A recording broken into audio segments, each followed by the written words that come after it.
For tonight's show, we'll be discussing the Stephenville Lights with Mrs. Angela Joyner. She was a regular reporter, but then the Stephenville Lights changed all that. Her journey into the unknown began, and as they say, the rest is history. You can learn more about Mrs. Joyner at her site, angelajoyner.com, and that is ANGELIAJOINER.com, and also at StephenvilleLights.com. Just go ahead and punch both those in the Google search engine or any search engine you choose. Tonight's program will be broken down into two segments. The first hour will be an interview with Mrs. Angela Joyner, followed by another hour of open lines. The call-in number to tonight's show is 760-542-3929. That is 760-542-3929. Real quick, last night I talked to Blog Talk Radio. Their program was completely messing up. That could explain Monday night, because when I was on with Diane Hennessy-Powell, I couldn't get my microphone on, and I assumed that night it was me, but this night it turned out to be, I think it's all Blog Talk Radio. So everything's working good tonight, though, and we'll get on to the show. Diane? What am I saying? Angela, you're on the air. Hi, how are you tonight? Good. I was a little flustered. I had to give everyone a little bit of a heads up about what happened last night, and I appreciate your patience in all this. Oh, no problem.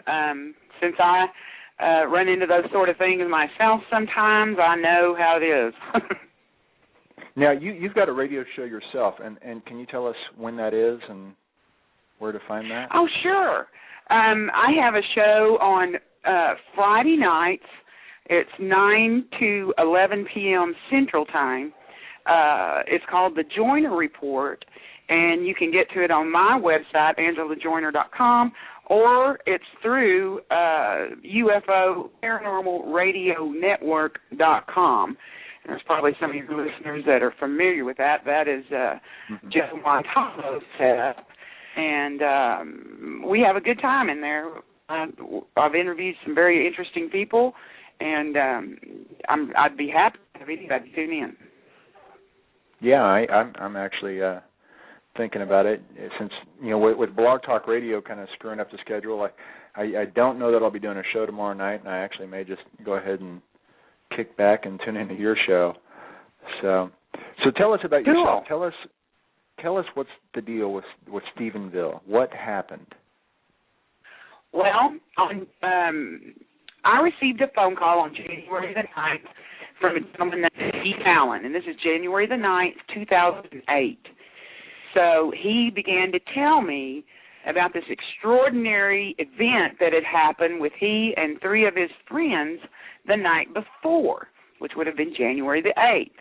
And I was listening, and, of course, I immediately picked up on the fact that he said, I've been a pilot for 30 years. So I'm thinking to myself, well, a pilot they ought to know what's in the sky and what isn't, Well, then the other thing is, he said all three of the people that were with him that evening were willing to talk to me. So I said, okay. Well, I call my buddy over at the Stephenville airport, and because Steve had told me that's where his hangar is for his plane. And I knew the manager, and I said, hey, this guy named Steve Allen keeps his plane out there? He goes, oh, yeah. I said, well, what kind of a guy is he? Well, he's a real nice guy. He said, I've been knowing him a year and a half, something like that. And I said, well, he's called me about something pretty strange. And then he goes, he called you too? He said, we've been trying to help him figure out what that was all morning. So I'm going, okay. So I talked to the other three people, and I decided to write a story about it. First of all, I thought it was an interesting story that they saw this thing above them in a little community outside of Stephenville called Selden.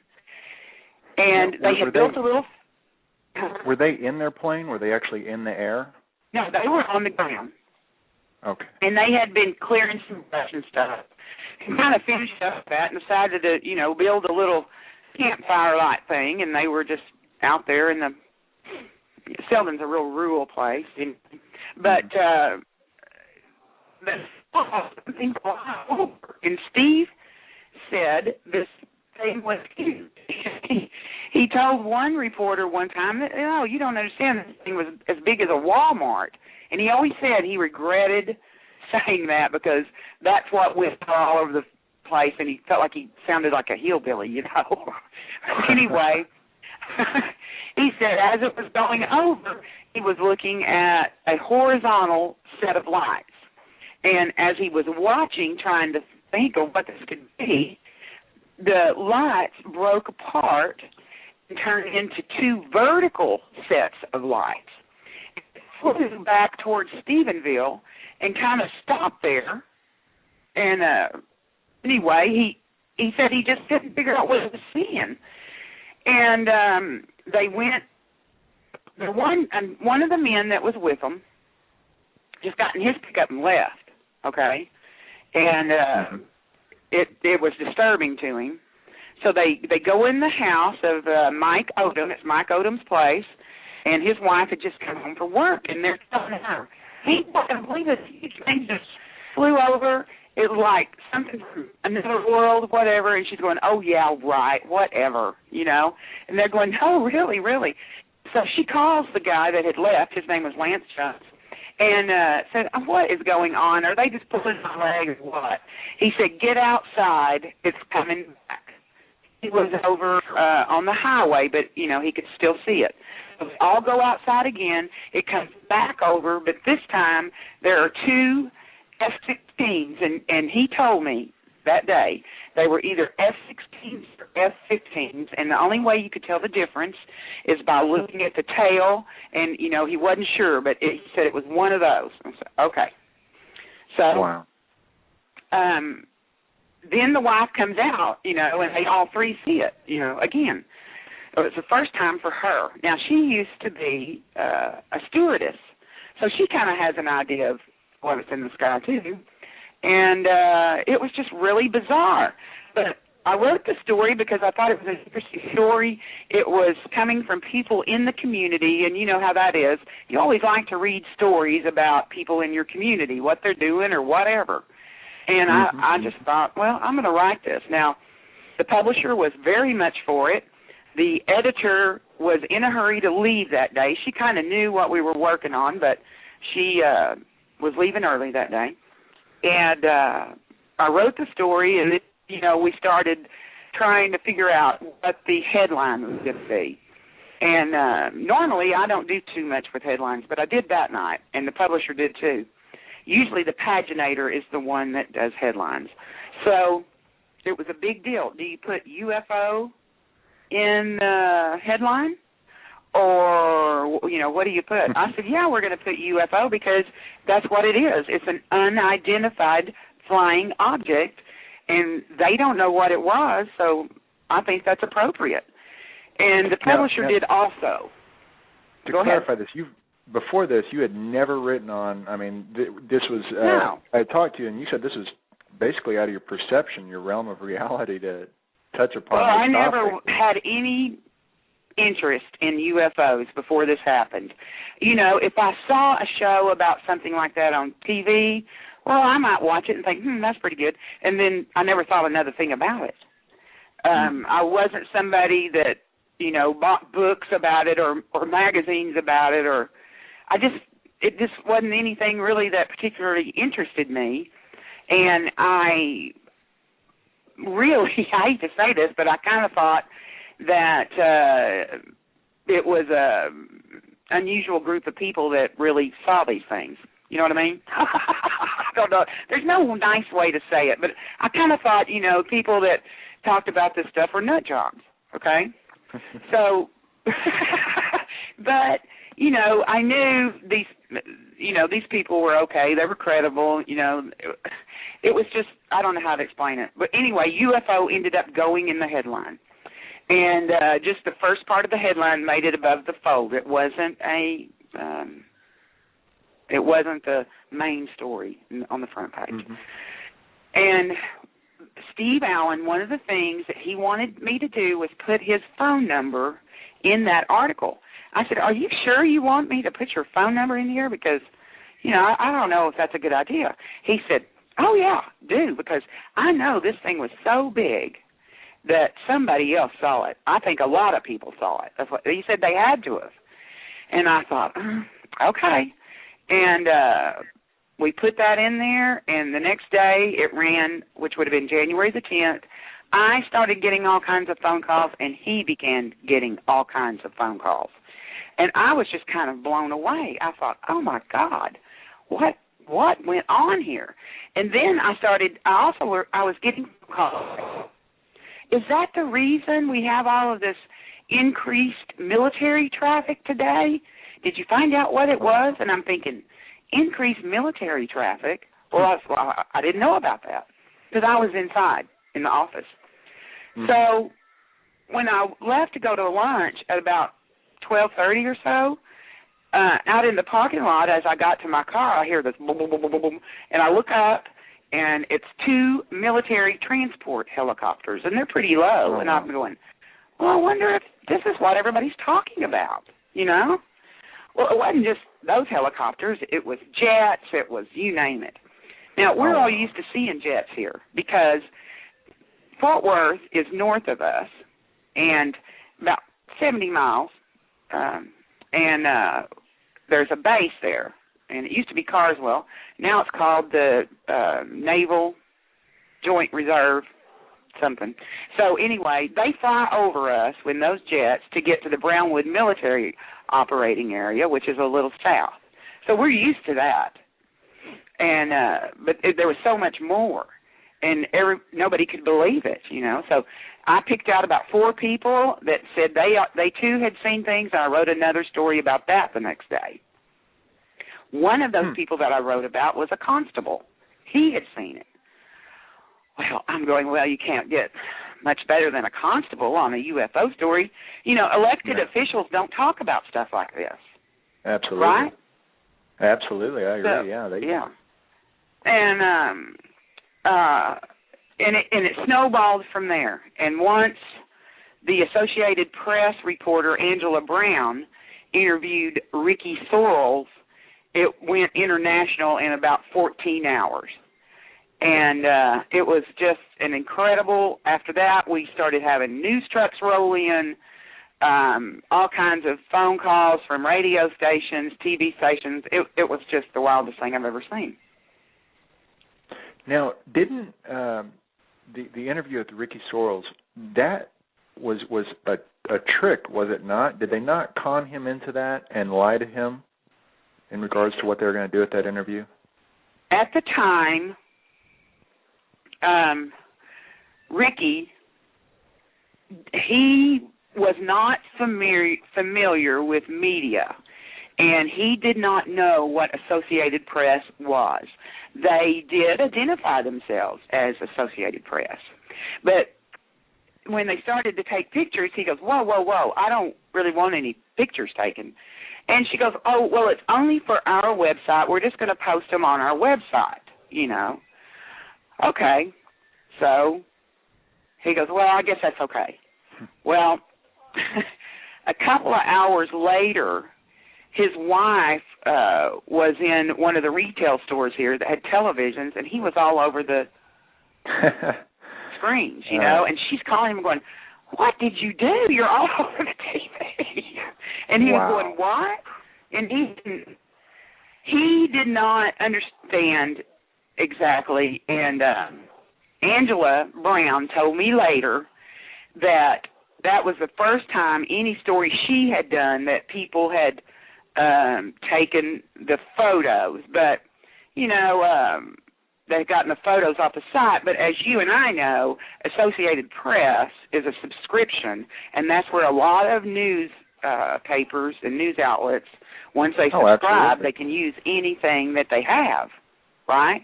Mm-hmm. So I think it was a combination that she didn't really tell him how far it could go because she didn't think it would go that far, and he didn't understand exactly what they represented, you see. Mm-hmm. Yeah, I mean, I see 2 stories here. One is just the incredible nature of the event, and the other story is like the corporate giants ascending on or descending on the town and just creating a whirlwind of entertainment and then disappearing, and people are kind of left in the wake of this. Is Right. that pretty And, close to you know, it? as far as Ricky is concerned, he feels like he was tricked. Yes, he does not have a good opinion of the Associated Press at all. So, yes, and it was just was something where everybody was thrust into the limelight. No one was used to it. It was, you know, this is Stephenville is a town of about 17,000 people. Now, we have a university called Tarleton State University. It's a branch of A&M. So every semester, our population goes up by about 9,000. But generally, it's pretty quiet here, and it's not, you know, it's not a hustle-bustle kind of a big city deal. So, yeah, this was unusual for us, and to receive all that attention. You know, the last time this town got any attention was in the 90s when the football team, the high school football team, the Yellow Jackets, won state. So, you know, that's what this town's always been about. It's been about football and cowboys. Stephenville is known as the cowboy capital of the world. We have many professional rodeo cowboys that live here. So that's what we were known for until that first story. And we were known as the best sighting since the Phoenix Flight happened in '97. Now, this occurred in 2008, and wasn't it in the fall when it happened? No, it was in January. In January of 2008. So dead of winter. And was the college back in session then? And not how many quite. people saw this? I think that the college was going to start like the following Monday, or I don't know, which might have been like the 12th or 14th. I can't really remember. But I don't believe they were back in session yet. So how many total people? Because I was going through some of your interviews and looking at the different papers, and there were hundreds of people that saw this. And have they got them documented now, or? Well, what happened was Mutual UFO Network called me, a guy that was the state assistant state director, I guess, and chief investigator. His name was Steve Hudgens. I had never heard of Mutual UFO Network, had not a clue that there was an organization that you could report these sightings to. I'd also never heard of Peter Davenport. You know, he has a site where he takes reports. Well, we decided that we needed to get a location where everybody could come in and file a report, you know. So we had trouble finding a place that would help us free of charge. So we ended up in Dublin, just like 12 miles away, at the Lions Club building, which is a very old building. It's got a wooden floor, but it was pretty big. And, you know, we didn't know how many people at that point, really. Oh, my gosh. There were so many people there, you couldn't shake them with a stick. And the news people, the cameras and everything, there's a picture of them on my website. We had this little room off to the side, and Steve announced, and he said, okay, anybody that is a witness, please go to this room over here to the right.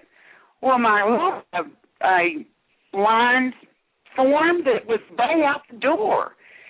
And TV cameras started turning towards them, and people started leaving. They did not want to be on TV. So Steve and I are looking at each other and go, oh, no, this is not good. And he brought 50 forms, and they were passed out in just a couple of minutes, and there were still people wanting forms. So we had to take one, run it across the street where there was a copier, make more. I don't know. He might have handed out 250 forms. I don't know. There was a bunch. Wow. And then, you know, people were leaving because they didn't want to be on TV. So we ended up having another one a couple of weeks later, and we didn't get near the turnout that we did for that first one, but we still got some people, and media cameras weren't allowed. You could come in and talk to people, but you couldn't take any pictures, you know. So Now, how far after the first article that you wrote until this event occurred? Well, the meeting in Dublin, I'm not sure. I can't remember what the date is right off the top of my head, but it took place probably a couple of weeks, maybe 3 weeks after the first report that I got, simply because we did have problems finding a place. We tried the high school gymnasium and places like that, and nobody's really interested, having us there. So it was a strange deal, and the Stephenville community, some of the people really were into it, but the higher echelon of people were sort of embarrassed by it. I know the Chamber of Commerce had a meeting, and they were going to meet about the publicity, what they should do, how they should handle it, blah, blah, blah. And they decided, look, we're not going to do anything. We do not want to become the next Roswell, and we want to remain the cowboy capital of the world and the city of champions for the football team, and let's just hope this dies down pretty soon. That was really, their opinion. So anyway, then other people, enjoyed it, but it was.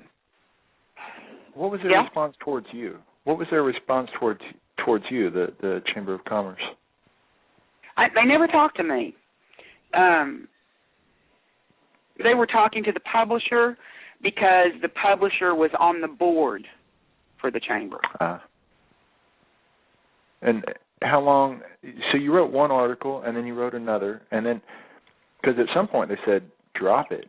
What was the time? Yeah, I wrote several articles, even some with Ricky Sorrells. He didn't want me to write at all. Actually, when Ricky Sorrells contacted me, he contacted me out of fear for my safety. And he came in the office, and we went into a private room, and he said, look, I don't want you to report about anything that I'm telling you. I'm afraid something is going to go wrong. And he told me that he had people coming on his property in the middle of the night. He had found a bullet shell, a bullet that was dropped, not just a shell, it was still loaded, that didn't belong to him. Wow.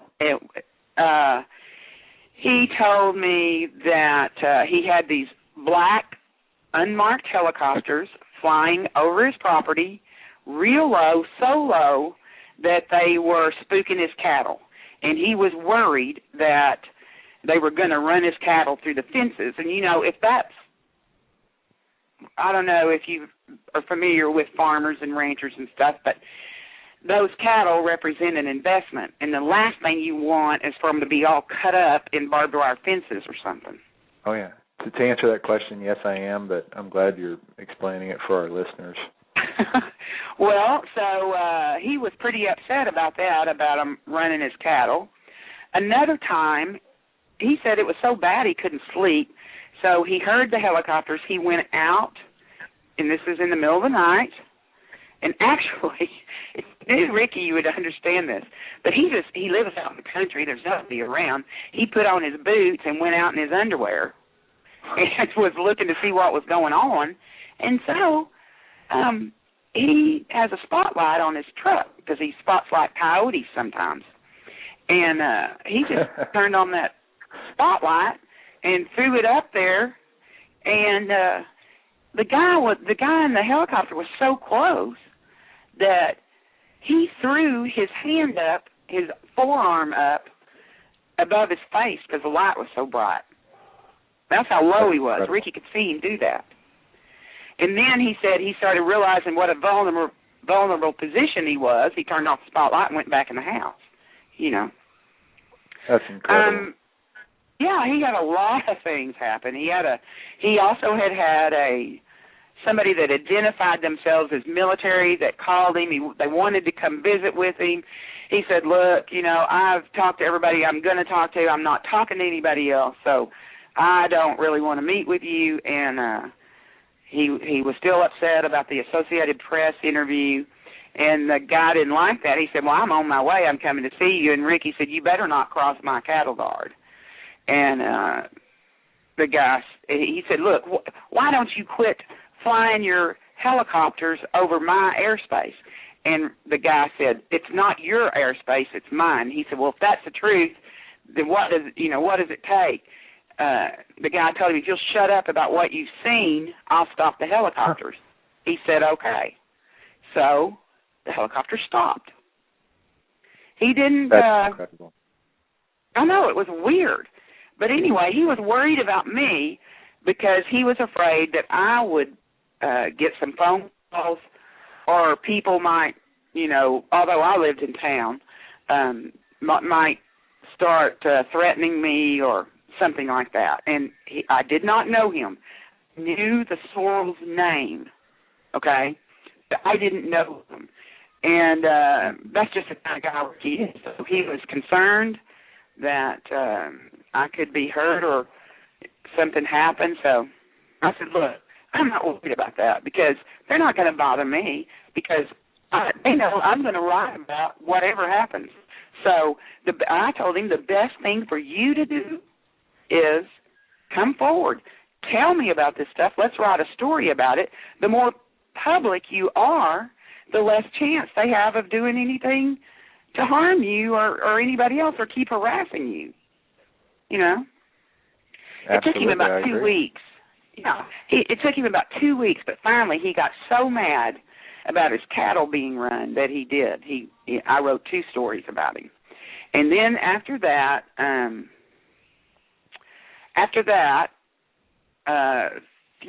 a couple of days, the editor asked me, look, you need to drop this UFO stuff and get back to regular business and, whatever. Don't write any more of this stuff.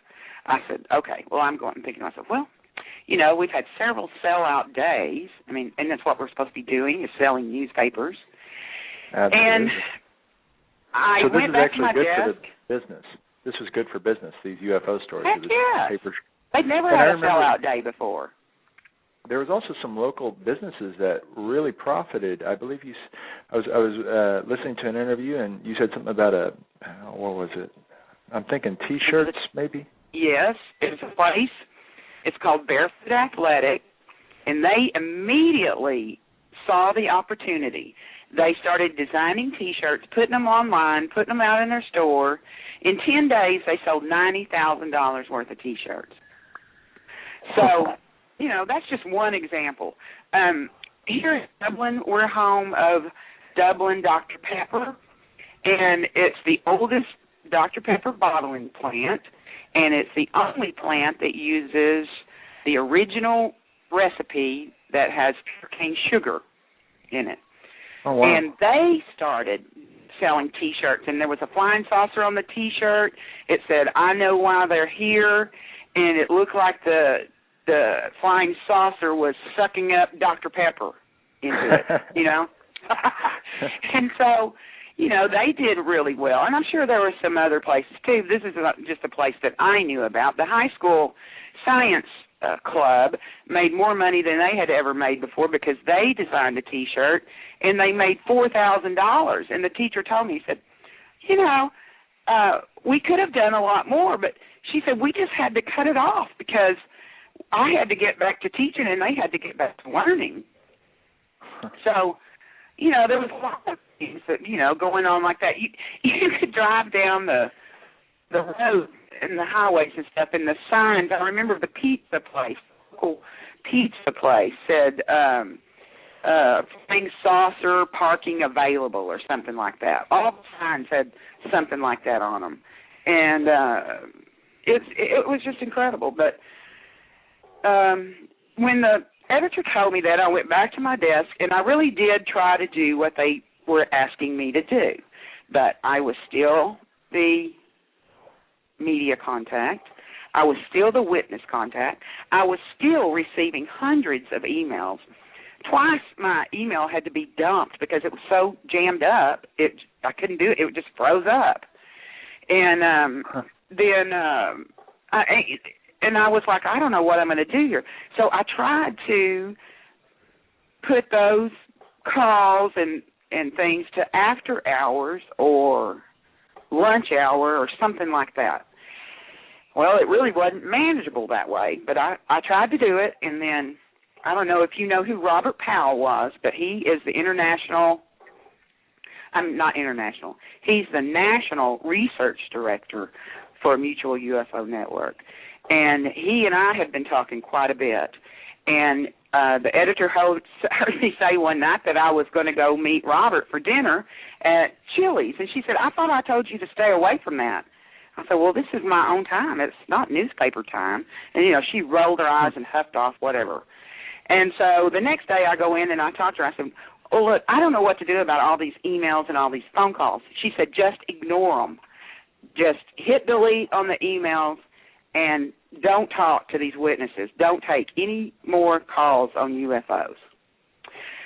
So after that, I went and wrote my resignation letter, and I said, look, I can't do this. I can't treat these people this way. Their whole world has been turned upside down because some of them really had issues with their religious beliefs. Some of them were going to their pastors, preachers, and it was disturbing to them.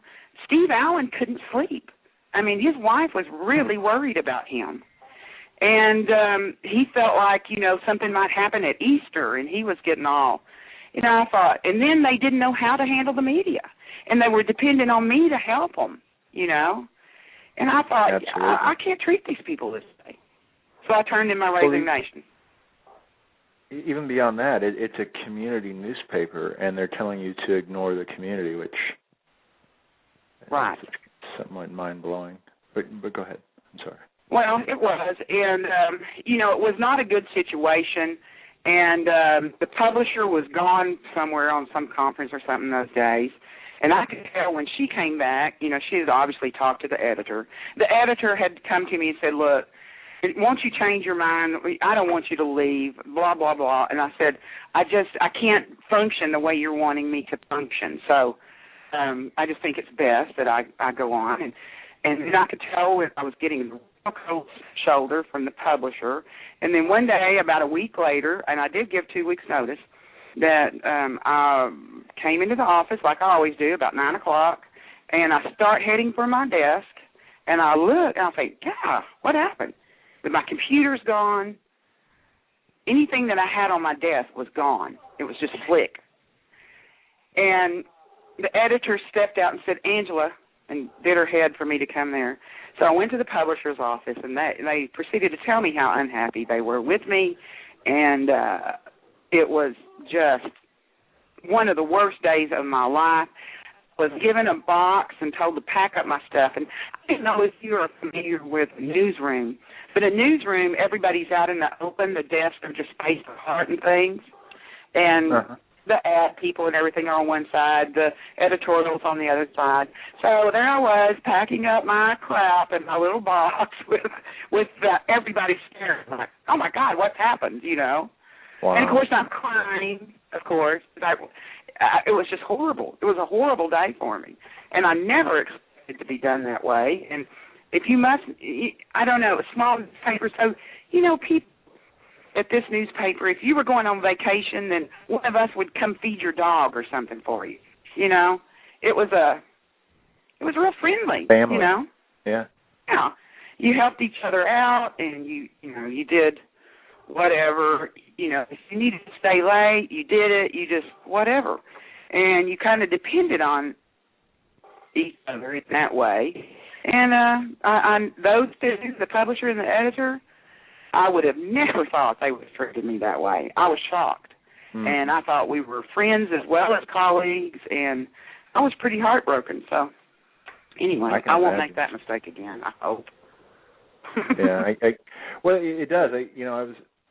It seems like this whole, because my question is, and I don't know if you've gone this route, because some of these, not only was there a constable, but there were a couple of other police officers that witnessed this. Was there not? I mean, it wasn't, it was a broad range of people. Also, there were some ranchers and people that were going, I live blah, blah, blah here, and I've been seeing this thing for 30 years, you know. It always comes around in the fall, and, you know, they didn't ever tell anybody. They were afraid to come to speak up about it because, you know, what happens to people that do. I hope that is changing now. I know that the girl from Channel 11 News was at my desk one day, and she said, Angela, how did you have the guts to report the story? I said, I looked at the cameraman, you know. She goes, no, off the record. And I said, okay. Well, I said, if you had been the one to take the call, you might have reported on it too. She said, no, not in a million years. I would have never reported on a UFO story. I said, well, I felt like the people were credible. I thought they were telling me the truth, and I thought it was a good story, so I wrote it. So then after about 6 months, I had other journalists and things that had contacted me and said, you know, you have made us feel more safe or feel better writing these kinds of stories. And because I reported these in a straight news story. I didn't mention little green men. I never said flying saucer. I just reported it the way it was told to me, and I didn't, you know, use any kind of tongue-in-cheek. So sometimes I just, if that's the only good that comes from it, is other reporters, journalists, broadcasters feel that they can report more genuinely about it without tongue-in-cheek, then it'll be worth it. Because that's one of the main things is we need mainstream media to cover these stories, and we need people to stop making fun of witnesses or ridiculing them.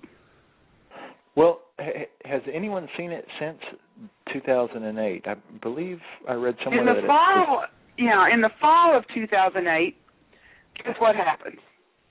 We start getting a lot of UFO reports. I have people calling me or people running into me at the grocery store and saying, God, you should have seen what I saw, blah, blah, blah. And they're telling me I thought, what the heck?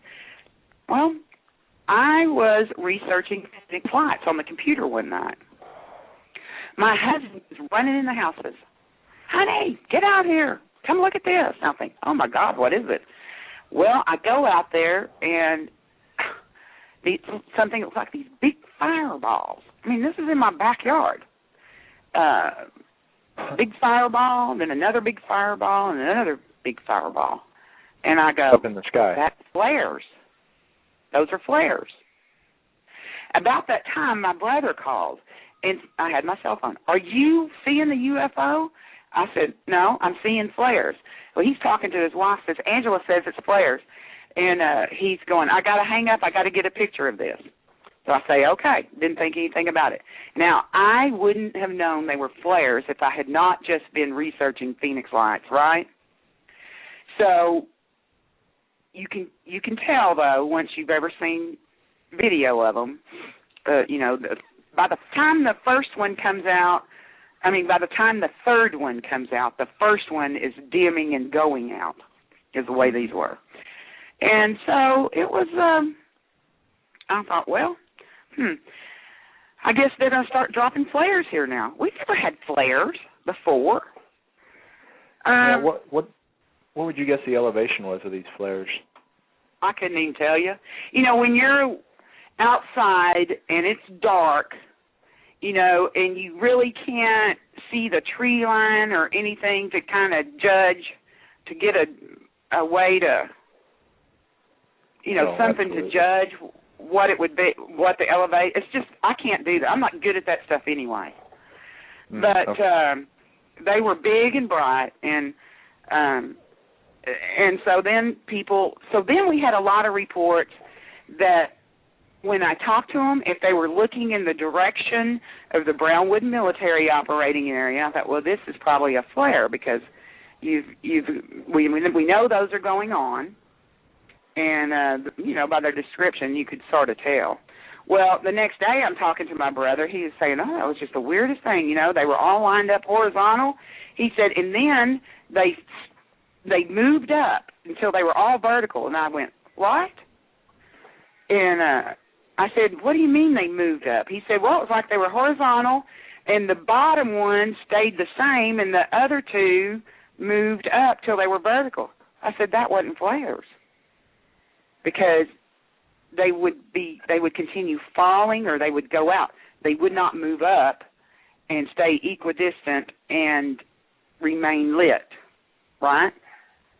Absolutely. So then I got suspicious. Okay, so what are they doing? Are they only dropping flares when they know there's something in our area?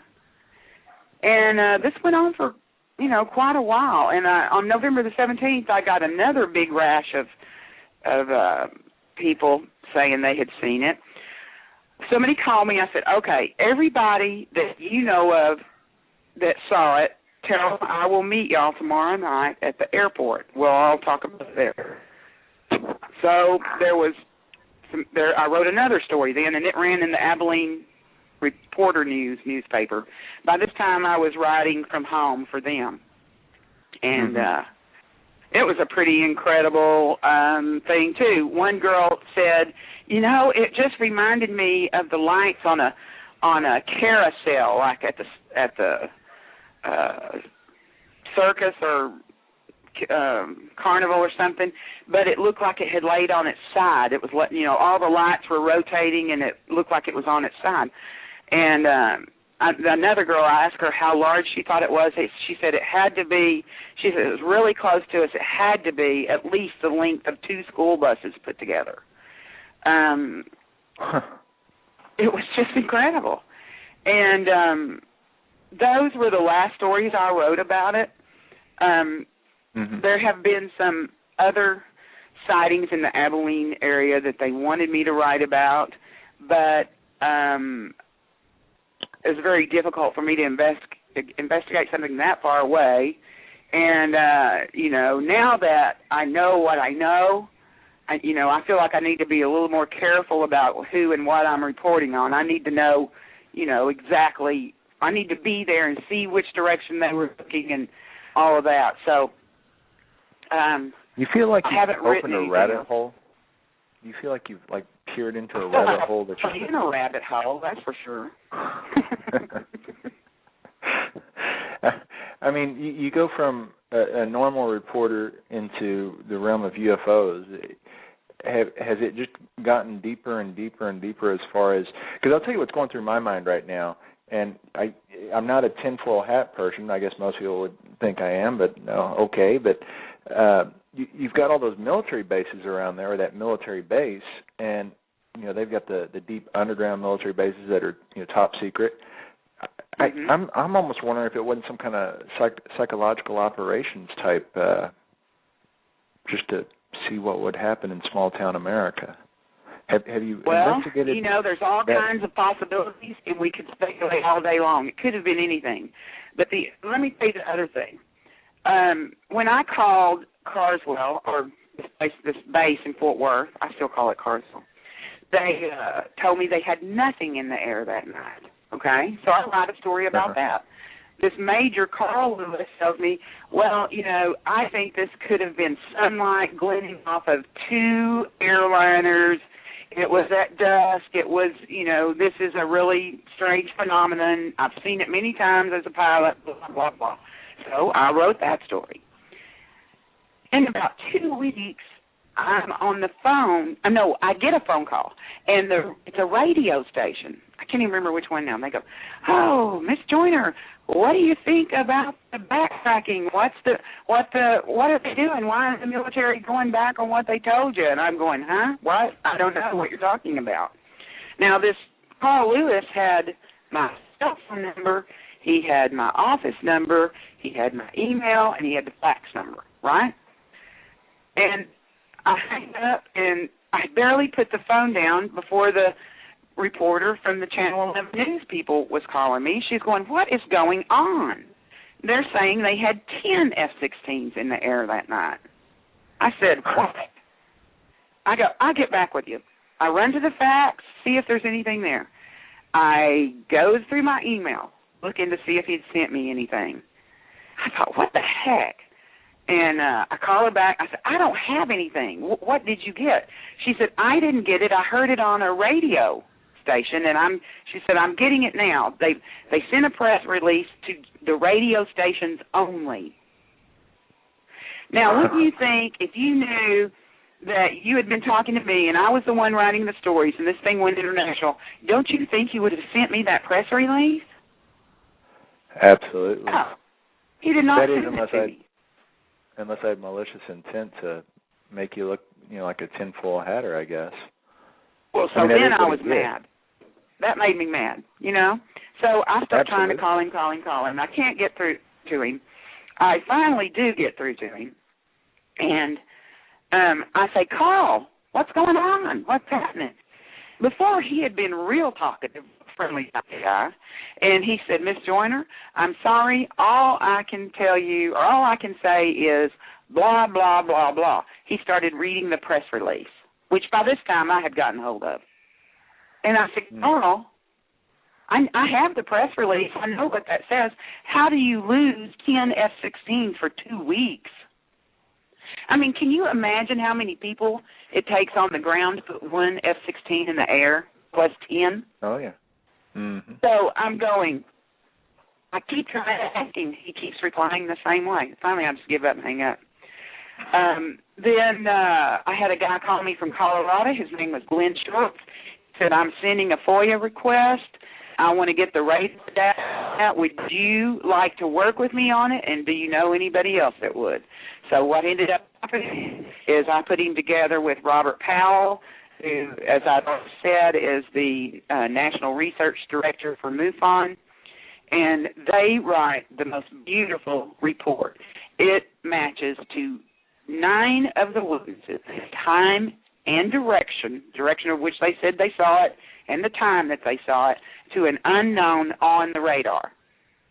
At times this thing was going 2,000 miles an hour, sometimes 500.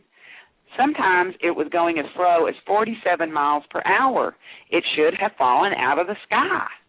It didn't. At 8 o'clock, when the radar data was running, when it ran out, we had asked from 4 to 8 because we thought that would probably cover it, but from the reports we had and based on Steve Allen's sighting at about 6:20, 6:30, gosh, we should have asked for the whole night's worth because at 8 o'clock this thing was about 10 miles from Crawford Ranch, Bush's Crawford Ranch, flying unimpeded into restricted airspace with no transponder. So this is actually documented. They actually have it on radar. Yeah. It's actually documented. We announced that on Larry King Live in July. Took a lot of talking for me to get that on Larry King Live, but we finally did it, and it was. It's one of, to me, the radar data stood apart from so many other sightings because it tells you there was something solid there in the air. Tracked all of the F-16s. We identified them. We knew where they were. As a matter of fact, there was a pair of F-16s that took off from Fort Worth, went up to Oklahoma to a military operating base there. Then guess what they did?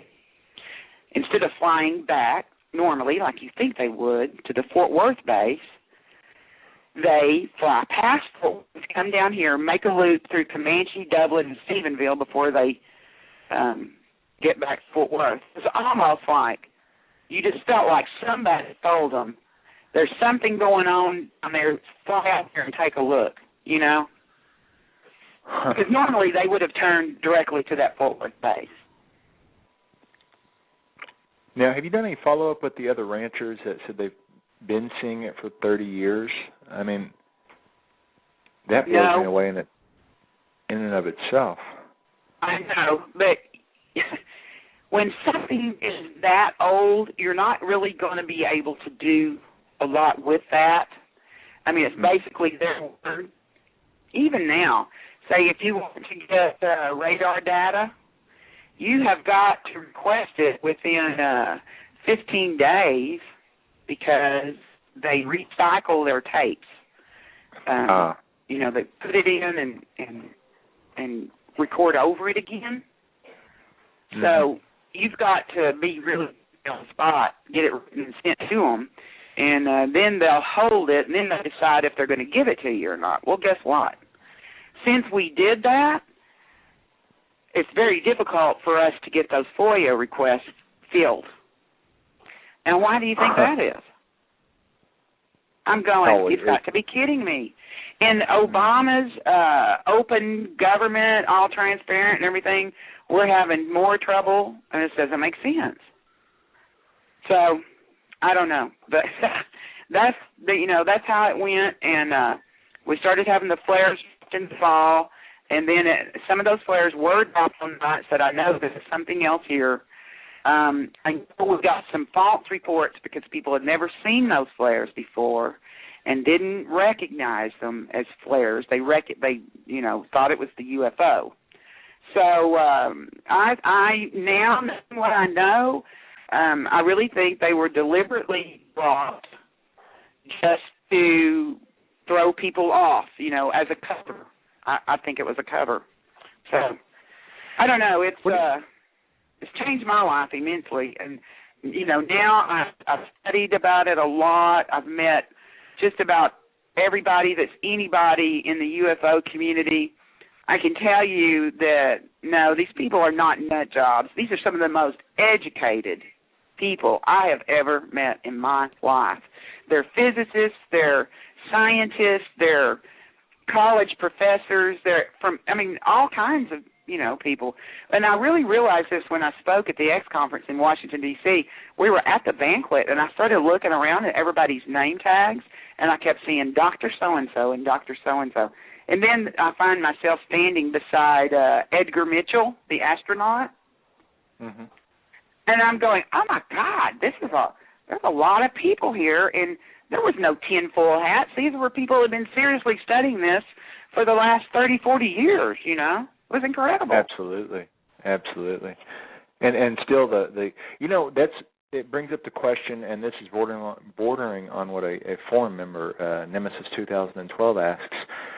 How do you view, or what have you heard through the grapevine as far as, it seems like there is a almost a concerted effort now in the mainstream media to subtly or maybe even, it seems kind of rapidly push toward disclosure. They're covering UFOs all the time. What is your take on that? I think they are covering UFOs more. I think some of them are still doing it with tongue-in-cheek. Some of them take it more seriously, like Miles O'Brien when he was with CNN. I think he took it more seriously. But I think one reason is they figured out that it sells. The Chicago newspaper that wrote on the O'Hare sightings, that is the their most read story ever. I think people are realizing that. They know it sells copies. They know it gets ratings on TV. The girl that I worked with at Larry King Live said normally their ratings are low on Friday night. That's why they schedule the UFO shows for Friday night, to try to get them up. It sells. So do I think disclosure is just around the corner? No, I don't. I don't think Obama is the disclosure president. I don't know when disclosure will happen, but or if it ever will. I don't think it's going to be our government or somebody else's government coming forward and saying, okay, they're here, they've been here for 60 years, and we didn't tell you because. What could they tell you about why they didn't tell us? What excuse could they make? National security, well, they've already told us that UFOs have no effect on national security. That's why they closed Project Blue Book in the late 60s after investigating for 10 or 15 years, whatever it was. So, is any government going to come out and tell their people we've been lying our butts off for all these years? They never do. They never do. If it's going to be disclosed, I think it's going to have to be through some source. Is it going to be something like WikiLeaks? What's going on right now? This Julian guy that's dumping all these classified documents. There's a lot of it could be. Yeah, it might be forced on them that way, or unless an alien being comes down and does an interview with CNN or something. I don't see any other way. Yeah, I definitely. It's interesting though. We are seeing more of it, and there's a lot of people that are being caught in the. I mean, I'm caught in the suspense of it. I'm wondering.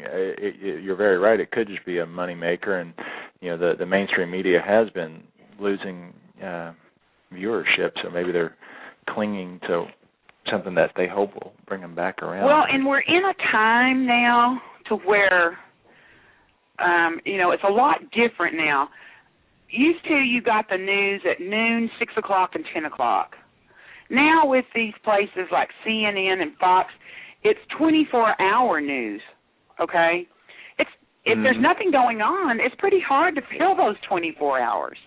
Now, the other thing that I know is if Michael Jackson had died in January the 8th, 9th, and 10th along there, you would not have ever seen my stories either, okay? Because something like that's what all the news people would go to. They would report that. You see what I'm saying? Absolutely. It's So it kind of depends on what else is in the news, what's going on, but I do think sometimes CNN and Fox, when they have this 24-hour push for news, they'll use something like this to get viewers and to fill up some space. Absolutely, sell some advertising. All right, Angela, we're almost at the top of the hour. I want to thank you again, and will you give us your website again and your sure radio address, your radio show address, please. The website is www.angeliajoiner.com, and my show is at 9 o'clock on Friday nights at UFO Paranormal Radio Network.com. And I've enjoyed it. I appreciate you having me on. I know your show is new. I know you're going to do well, and I wish you the best. All right. Now, are you going to come back on the show if we ask in the future? Sure. Oh, beautiful. Yeah, this interview went really well, and so far my Blog Talk Radio switchboard and everything worked out really well. So good. This time. So, all right then, I'll go ahead and let you go and have a good night, and hope to have you back on. All right, thanks so much. I'll tune in tomorrow, bye-bye. By the way. So, all right. Do what? I said I'll tune in tomorrow. So, good night. All right, folks. I think Angela's, yes, she's gone. So I'm going to go another few minutes. If anyone wants to call in, be my guest. The number is 1-760-542-3929. That's 1-760-542-3929. It's open lines. That was Angela Joiner. That's angelajoiner.com, and also StephenvilleLights.com. She was the reporter that broke the news on the Stephenville lights. As she said, it could be any number of things that it really was, but I'm really wondering if it wasn't a military psyops. I was in Panama City, and I saw from a high-rise building a UFO that was shape-shifting like this. The Stephenville lights apparently were horizontal, and they'd go vertical, and then horizontal and vertical. Well, when I was in Panama City, lo and behold, off in the skyline. It was a rainy day. There was a UFO, first one I've ever seen, the only one I've ever seen, and it too was going horizontal and vertical. And when it was horizontal, it looked like a black football, a sphere almost, but it was, football shape. But when it would go vertical, it was star shaped and like a 5-pointed star. I wasn't on drugs. I hadn't been drinking yet, and I saw it. And apparently other people saw it too. The picture I got of it was kind of not very good because I was just awestruck. I understand how it happens to see these things, and then you just blank out as far as getting your camera equipment or whatever else, because I was there. I experienced it. You're sitting there awestruck that you're seeing it, and then it's just gone. You run out of options to take photos of it. But what I find interesting is the Stephenville lights apparently rotated, up and down and everything else, and I think there's a lot of accounts of these UFOs doing that. If you get into the military black operations type stuff, what we can get of it, what's not counterintelligence, what's not there to be used against us to make us sound like idiots, there's a lot of accounts of the military having these, stealth technologies. Now, are they all based off of Roswell? I don't know. Speaking of stealth technologies, now I want to give the phone number again one more time. It's 1-760-542-3929. It's 1-760-542-3929.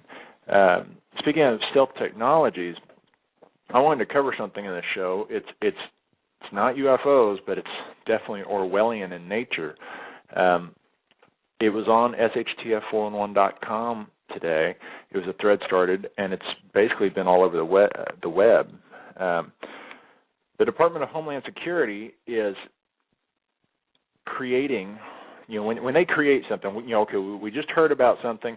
When they say it's just now coming out or just now being developed, that means it's basically ready to be implemented.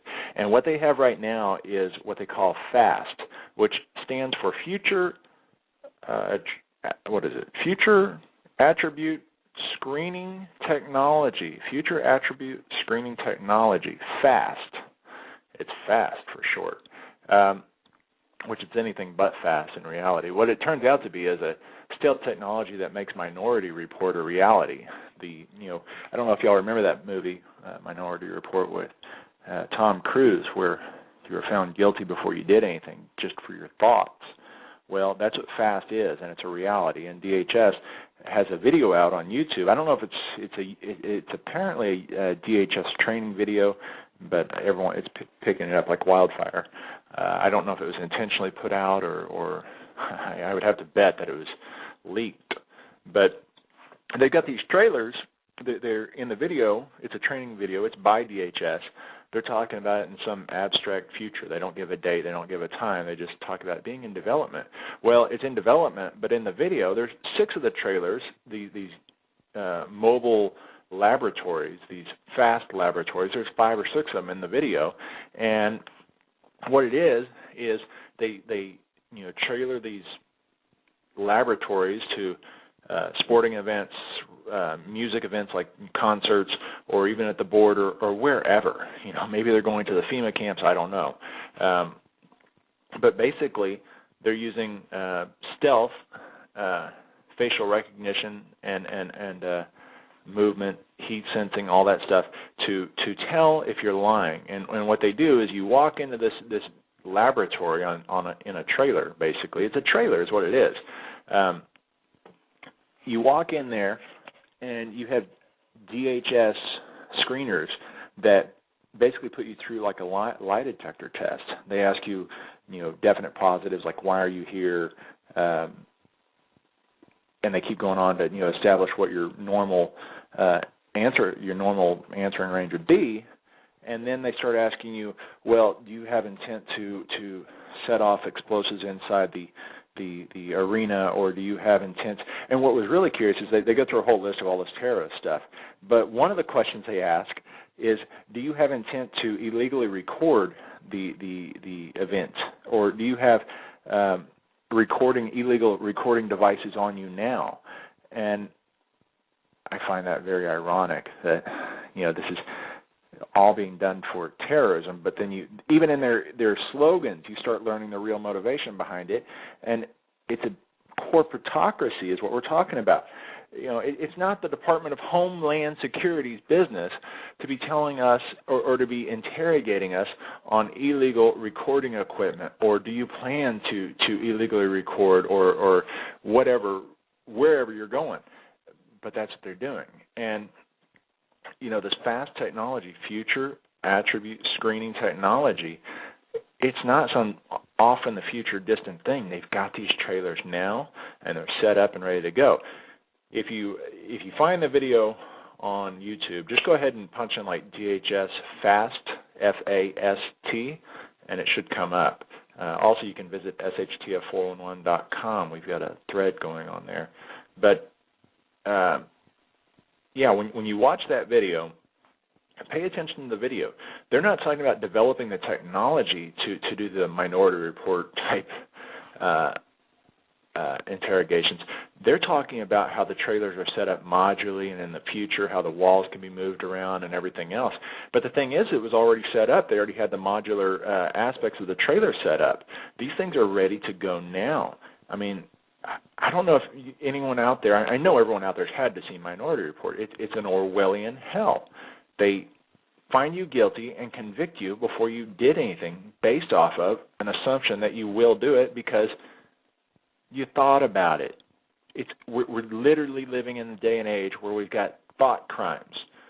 Imagine it. You go into this. You're trying to go to a, Bon Jovi concert, or whoever your favorite musician is, or you're going to a monster truck rally, and the friendly little DHS guy, maybe they've got one of the big cartoon masquerading mascots out there, is ushering you into the FAST laboratory, the FAST trailer, and you go in there, and what if you're having a bad day? You're going to this event that you've had the tickets forever and a day, and you're having a bad day, so you go into this trailer, and because you're already having a bad day, the machine says you're guilty. So what happens? Where do you go? You're definitely not going into that place you thought you were going into. You're not going into the monster truck rally. You're not going into the concert. You're not going into the sporting event because the machine says you're guilty. I can only imagine when they implement this kind of stuff, it's just a matter of time before they can use that as probable cause, because they're not even using probable cause anymore, folks, but it's a matter of time before they can use that as probable cause to detain you, maybe even indefinitely, and then go ransack your entire house, your car, tow your car away. That's a car being towed is not a cheap or free thing. It gets impounded, and you owe for the tow bill, and you owe for the time in the yard, and they charge like $150 a day. It's no small matter, and it's all based off a thought crime, and that's what FAST is. Another thing that DHS is doing is Viper. Now, the TSA is run through Department of Homeland Security, and so it's part of it. Well, they're going from airport security, which they've got the backscatter machines in place, and they're you either get radiated with terahertz waves that openly cause cancer. They know they cause cancer. You either get radiated by those, or you get groped. When they had the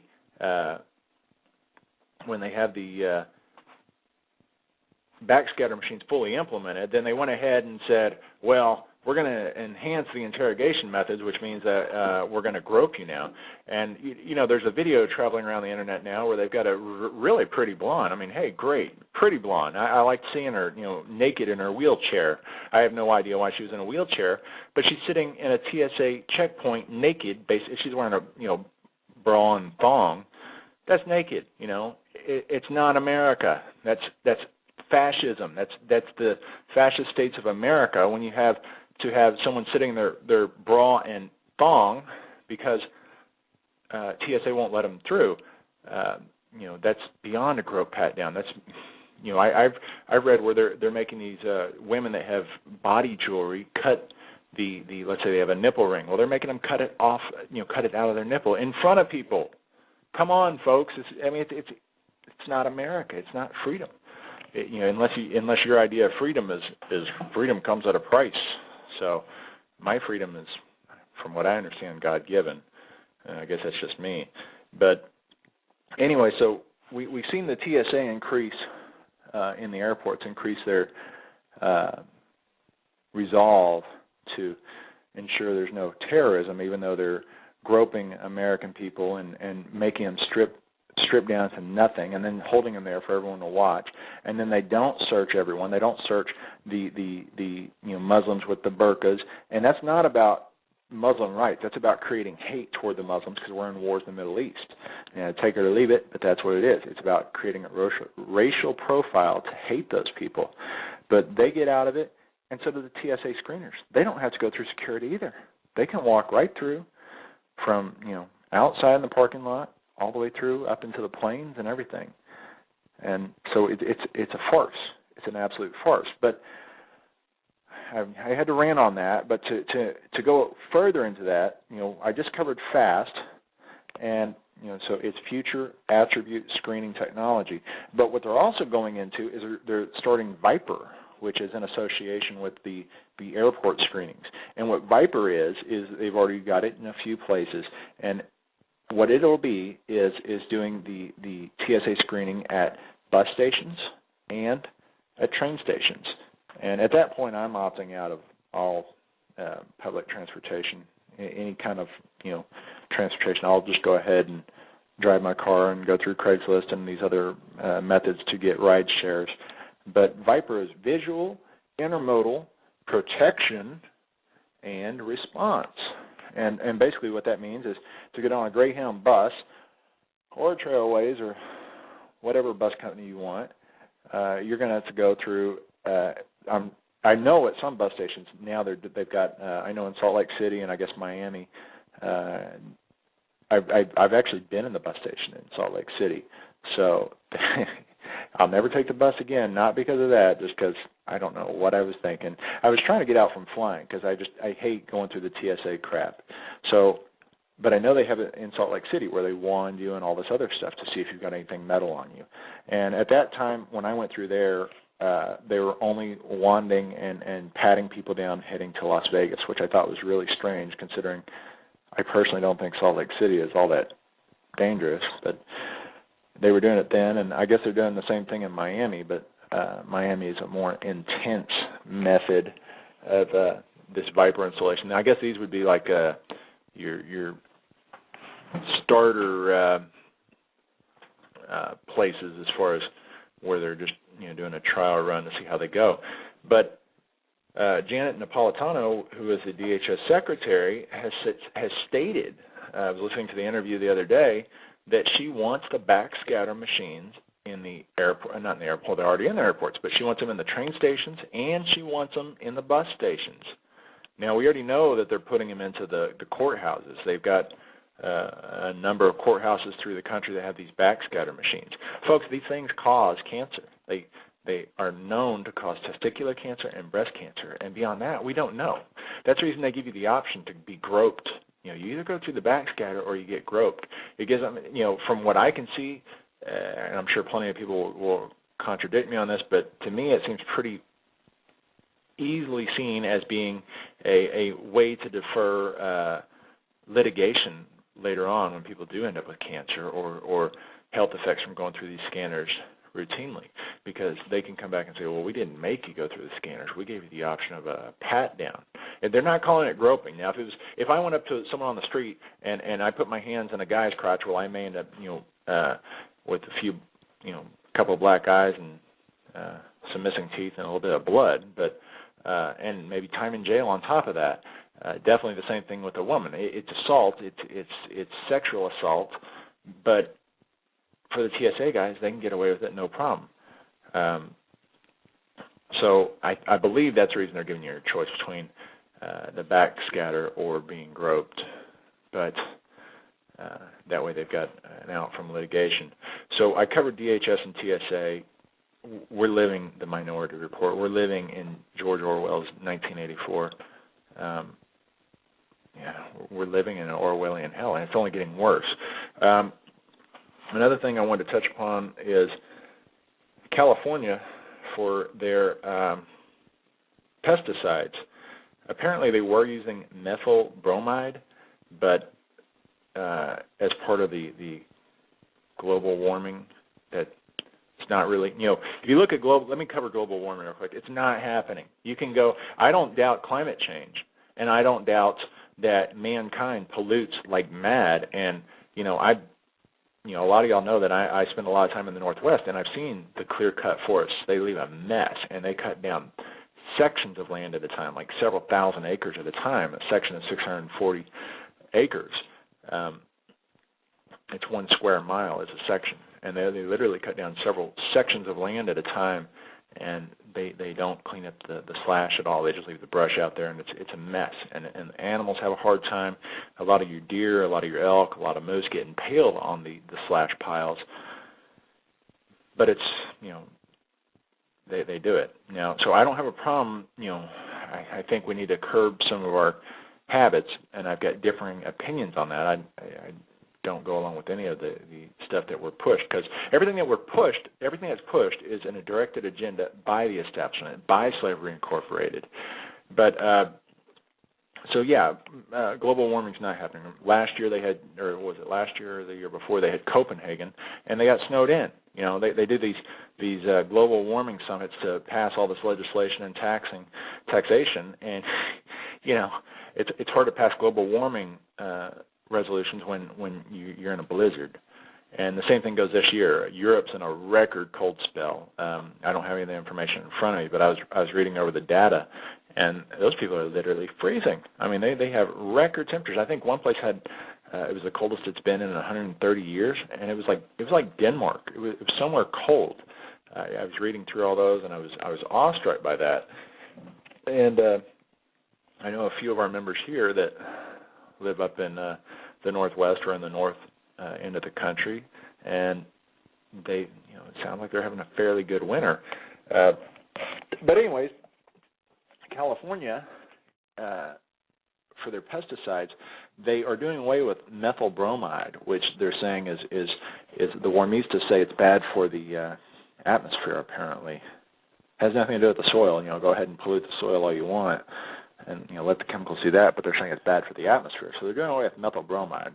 I haven't really checked into that chemical product, what it does, if anything. I don't know what the side effects are. I pretty much stay away from chemicals. I really like organic stuff, or I guess now it'd be beyond organic, since organic is now owned by, basically a brand name by genetically modified foods like Monsanto's. But they're doing away with methyl bromide, and they're going to methyl iodide. And y'all need to listen to this. Pay attention to methyl iodide, because this is what they're using in California. Methyl iodide is a known carcinogen. It will cause cancer. Your butt will end up with cancer, and maybe even literally, a prostate cancer, colon cancer. That is what they're now using as a pesticide in California, is methyl iodide. And it's nothing because it's better. Obviously, it's not. It's a known carcinogen. They're using it because it supposedly doesn't hurt the atmosphere. So I would definitely, anyone out there listening, start paying attention.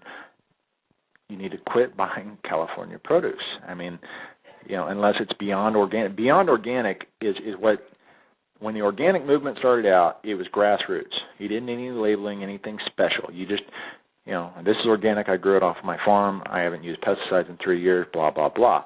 Well, the organic movement was growing so fast that basically your mega commercial farmers went in there and basically, like everything else, bought it off.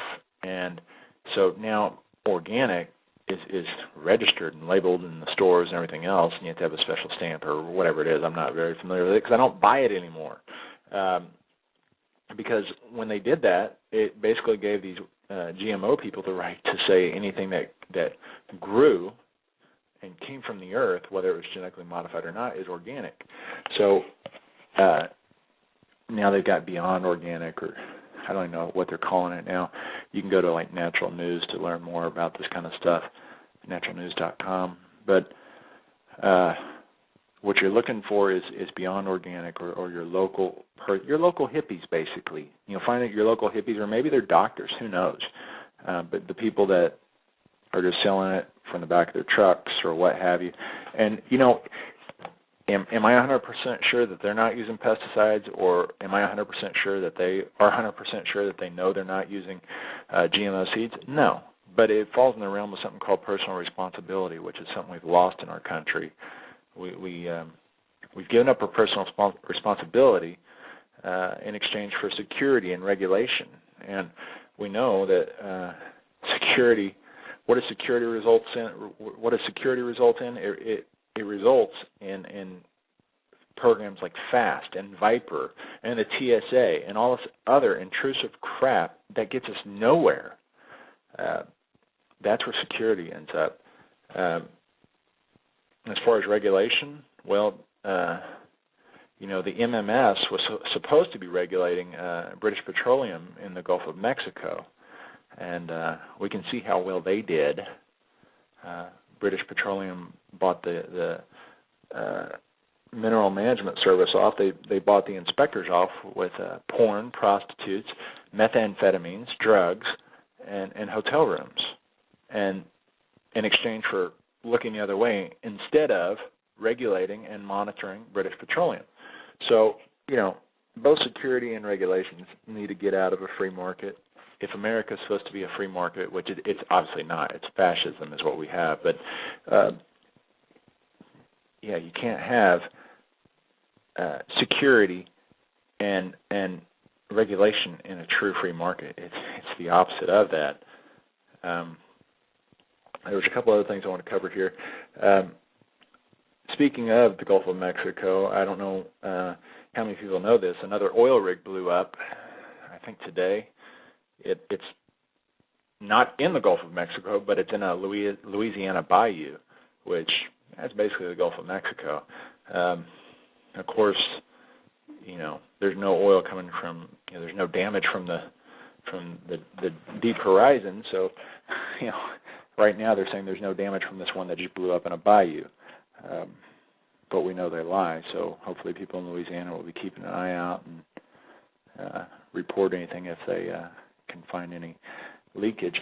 Now, what's interesting about this is, and speaking of climate change, many of y'all know that they just had a summit in Cancun, or they're still having it. The countries aren't going along with it anymore. They're pretty much letting the United States and Britain and who I consider the New World Order countries to pretty much keep it. And I guess we Americans will be stuck with taxes as long as we do nothing to stop it. But Japan pretty much told them to go stick it. Japan actually said they're not going to renew the Kyoto protocols. They're done. They're not going to comply. And I think that's a major step. And from what I understand and what I've read, many other countries, the eastern countries have pretty much told the United States and others that are pushing this stuff. There's huge money in the global warming scam. There was huge money. The carbon credits they're selling and building up and everything else are basically, you buy a carbon credit, you pay for a carbon credit, and so that way I bought a carbon credit and it says however many pounds of carbon, right? And what that means is that you can use so many pounds of carbon. Like you can fart, actually fart, and buy a carbon credit to pay back the earth for your gas. But the thing is, you're not paying back the earth. You're paying back Al Gore and company, because they're the ones that are controlling the carbon credits right now. Their companies are behind it. And what do they do with that money? They don't do anything with it. They're all shell corporations. They're all shell games. I know a lot of people argue with me on that and tell me how good they are. But that's their problem. They can research it. An example of a good humanitarian, a good philanthropist that didn't quite do their job is Bono, the lead singer of Bono. I think he's got I forget what his organization is, Bono One or something. But it turns out his organization is to get charitable donations brought in, and then he's supposed to pay it out to other charitable organizations. Well, the fact of the matter is, it just came out that like 85 or 90% of all the money brought in is paid to upper management.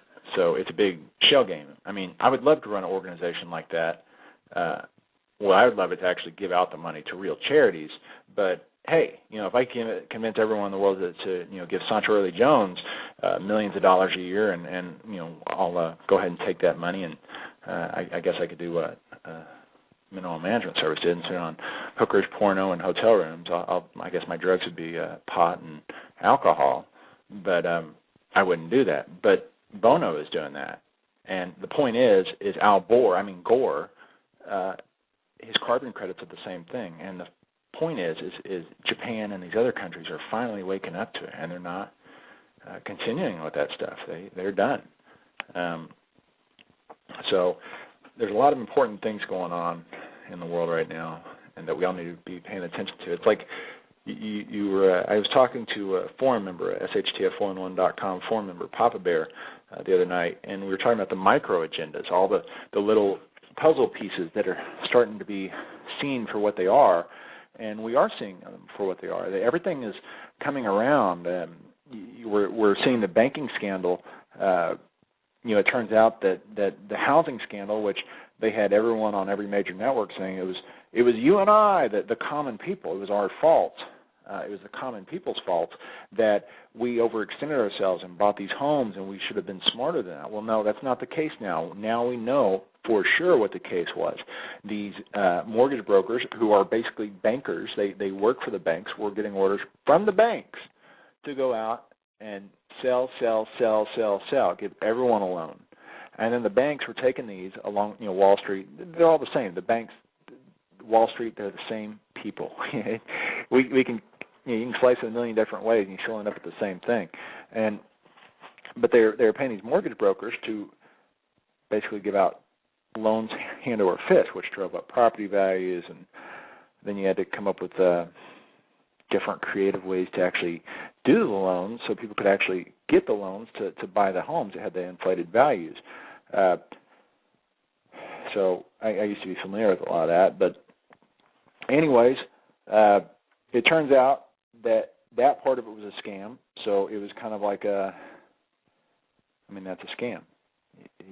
Blame it on the people or however, but that's the banks. The banks mismanaged their position, and no problem for them. Now, what they also did is through mortgage-backed securities, they bundled those mortgages up and sold them as securities.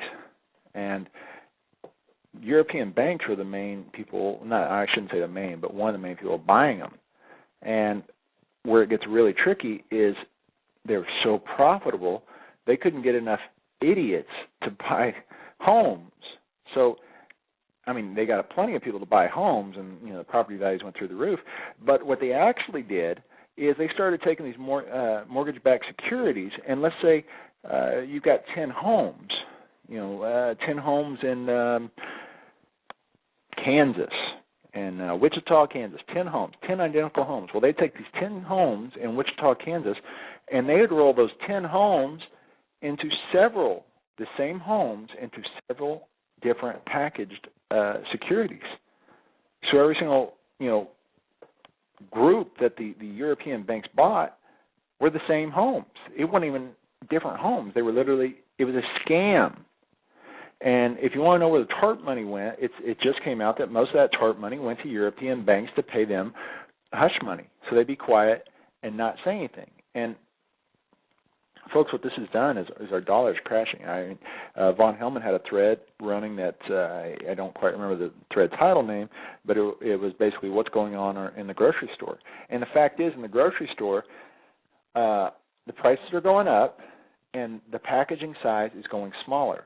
So basically, to get the same size that we used to get, the price would have gone up.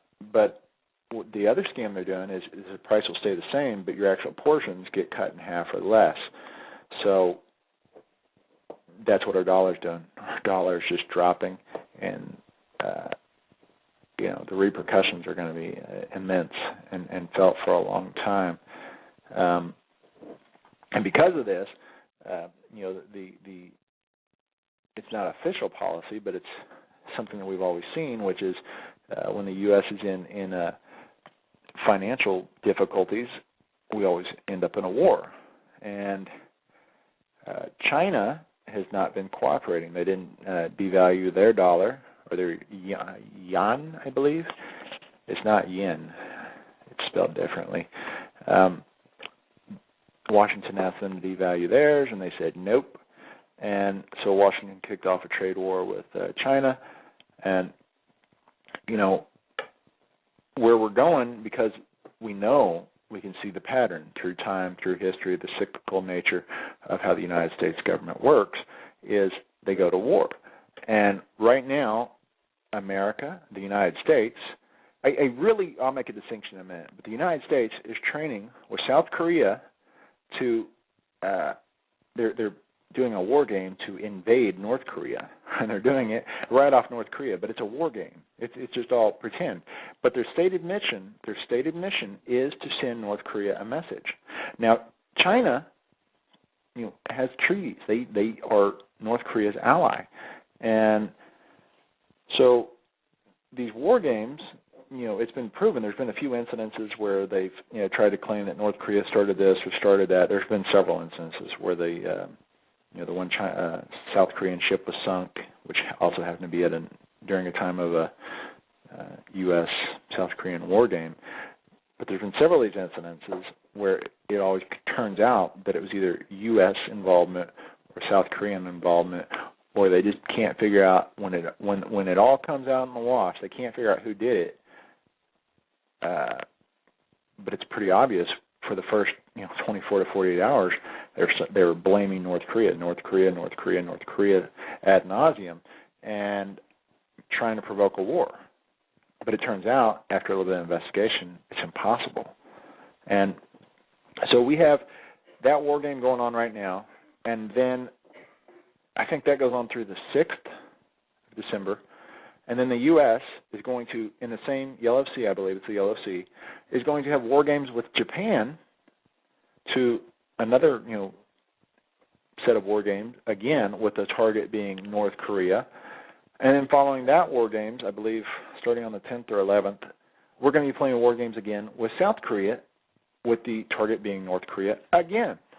So we're looking at the entire, this is December 3rd, we're looking at the next 15 days or better of war games, all targeting North Korea. Now, let me ask you all, how would you feel if, say, Mexico and Russia were doing war games in the Gulf of Mexico with the purpose of mock drills to invade Louisiana or Texas? Yeah, we wouldn't stand for it. We would, that would actually send us to war. We wouldn't stand for it. And that's what is being done to North Korea and China right now by the United States. And, this is probably the last point I'll make for the night. Go ahead and wrap it up here pretty quick. But, when you look at China and you look at their leaders are engineers, they're builders, and they're businessmen. They did their time in building the country, truly building their country. And so they are real seasoned leaders. They are people that know how to get things done, and they understand processes of how society works. Now, if you look at the United States, it's not we. I mean, it's hard because there's the people and then there's the government. And you want to look at the government, they're all elitists. You can take Palin, you can take Obama, they are elitists. None of us will ever sit at a table with them and have them look at us any other way than servants. That's how they see us. They see us as peasants. They see us as less than them. They see us as stupid, even though Palin can't figure out if it's North Korea or South Korea, and Obama can't figure out how many states there are. These are all things to keep in mind. Let me take a caller, and then I'm going to finish that thought. Hello, caller, you're on the air. Hey, Sancho. Hello. Hello, Sancho. This is Von Hellman. Hey, Von. How are you doing tonight? I'm doing fine. I'm just listening to the show. Oh, I'm on a rant. Oh, I heard you. You're going on about a lot of different things. Thought I'd jump in the conversation with you and have at it with you. What's the topic now? Well, I just got done explaining how China Their leaders are engineers, builders, and men of industry. And we come over to Washington. Those aren't our leaders in Washington, D.C. They're a bunch of cutthroat lawyers who made their millions before they were in Congress, and now they've got more millions because they're in Congress, but they made their millions off of lawsuits and torts and legal actions. They know nothing about how a society runs or how to make a society profitable. And you can look at America's falling apart. And where I was going with that is, if they do attack North Korea, because they've got war games going from right now, I forgot when they started, but they're going all the way through the middle of December. And if it's really highly likely, especially with the banking information coming out, that we could see something happen before the end of December. And the thing that people need to understand is, we're not going to be able to sustain anything more than a blitzkrieg attack. We had these $1 million bombs. Well, if we don't take out the absolute top-notch strategic targets, we're sunk. We don't have. I was talking to someone about sustainability, and they said, "Well, we do have the factories," but my point is we don't have the people trained to work the factories anymore. That people that were trained to work in factories have been gone. They haven't been working in factories in the United States for 30 years. So, well, I think if sustained war, we're in trouble. Go ahead. I think that the factories would come back to a certain extent. When you have a lot of people that are out of work or desperate for money to feed their families, they'll rethink about working in factories, and they'll learn pretty quick. It's always it's the same thing with foreigners that come to the United States to work. None of them speak English when you need them to, but on payday they understand. I'm here for my paycheck, and they understand that really well. So the same thing kind of applies with the factories. But the war games that you're mentioning over there, and a lot of that's just a bunch of back and forth, chess moves, the pounding the chest and trying to out-intimidate each other, while the war machine, is making billions and billions of dollars for their investors and everything else. That's all it is. It's world domination through military power, and unfortunately, the people in America are too blind to. Well, I don't know if it's not that they're too blind. A lot of them know it, but they're just completely helpless to do anything about it. And so, my point on that is that. You're going to see a lot of that stuff that's going to go on just because all the money that's being made under the table by the people up in Congress and all the people within Washington that make all that money. See, my point is this, and I don't mean to toot my own horn here, but if people like, well, I can definitely say it about you. Let's say if people like you or I or a couple other people I can think of on the forum were in charge of the purse strings in Washington, then in the case that we did go into a blitzkrieg attack on God knows who this time, then we could probably mobilize the people in short order to sustain that war effort that we would start. Obviously, that's where the situation we're in. We're looking at a preemptive strike. That's the policy now is preemptive strike. Which means, it's preemptive on everything, whether it's preemptive strike or whether it's airport security, any of that type of stuff. It's all preemptive. The mentality of the people within the United States, for the most part, it's just mind-boggling to me. I was speaking to a lady that regularly goes through the airports and flies, and she had just gotten back from a trip, and I asked her. I said, "Well, tell me what your experience was with airport security," and she's like, "Well, it's just." It's just really serious nowadays. And I'm like, well, doesn't that upset you? Or, don't you think, don't you think it's crossed the line? And her attitude was like, well, it's part of air travel. If you want to do it, you've got to do it. There's no way around it. You have to submit to those type of screenings and everything else if you want to participate in air travel.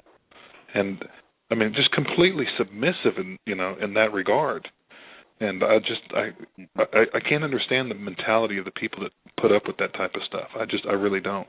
I refuse to fly because I will not allow myself to be put in a position to have to go through that kind of stuff. Absolutely, but the thing is that mentality is the majority now. I know Micro Carl had posted on the Black Friday raids on the stores by these people trampling over, and I didn't see them though till today, and I'm just awestruck at that's all America is now. They're just huge fat consumers, and it's such, you and I, or I should say, the people like us, the ones on the forum board and everything, we're constantly talking, and you hear it in the media of the disconnect of the people that are in Washington, D.C. People are saying the people in Washington, D.C. just don't get the people. And the more I think about it, I think it's actually in reverse. I just don't think the people get it. I think it's the people that are so disconnected from reality that they're being taken advantage of because of their ignorance. And it's just mind-boggling. You step outside of the box, you're able to look in, and you're like, man, what are these people? I mean, who would spend a week in the parking lot of a Walmart or what was it? I don't remember what store it was. Best Buy. They stood Best Buy for a week in the parking lot. And I'm thinking to myself, not only do I have better things to do with my time than spend a week in the parking lot, regardless if it was fun or not, but how do you support yourself? I mean, it's just mind-boggling, the mentality of the people. I'm so tired of even trying to figure it out, But it is. And in regards to Washington, D.C., and the lawyers, as you said, all of them being lawyers and all that, they're just gaming the system, and you get up into Washington, you don't change the system changes you, and everybody is so corrupt up there. Wiley posted the great thread about the open mic on the Senate floor, and I think it was Joseph Lieberman that said, it's all rigged, it's all, the whole thing is rigged, But it's been that way for so long. It's just the standard practice in Washington, D.C. Well, let me ask you this question. Now, these lawyers, they don't represent me. I'm a free man. Till the day I die, they do not represent me. Now, it's looking really likely. I mean, I don't need to be a mind reader here. Every day you turn on the news or you look at the news online, they're either wanting to preemptively attack Iran, which Iran's fallen off the map, and now we're looking at China and North Korea. I thought it was Somalia now or something. It changes every day. Well, we're all over the world. There's 800, I think 800 military bases across the world, and there's several ongoing conflicts. A lot of people don't know, but the Philippines, we're in a conflict there as well. And but the question is this: is so far what? I was going to say in South America and Mexico, the United States government's in covert operations there too. I mean, they're everywhere. You're right, everywhere.